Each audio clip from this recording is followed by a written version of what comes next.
Les plus-values qui ont été remarquées, c'est que si Leader est au service d'une stratégie de développement local et représente un outil financier, il est bien sûr là pour soutenir les projets du territoire qui vont nourrir cette thématique, mais il est surtout là pour participer à l'émergence de projets sur le territoire, là où finalement les territoires n'ont pas encore trouvé la réponse aux problématiques qu'ils rencontrent.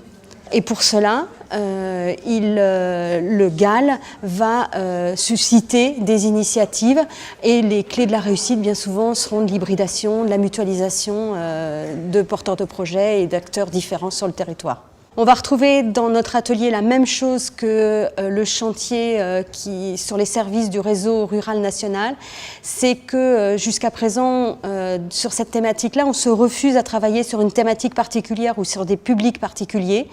Et qu'en fait, il est important de travailler de manière multi-acteurs et multi-public et multi-thématique.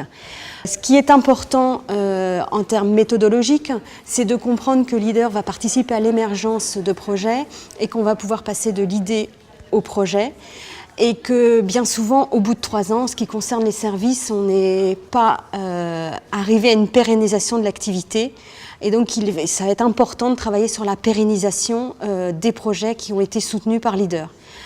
Pour cela, ce qu'on propose, c'est un travail en réseau, multi-acteurs, mais aussi multi-niveaux, depuis le local, le régional, le national, pour faire bouger en fait les frontières des politiques publiques qui sont bien souvent assez classiques.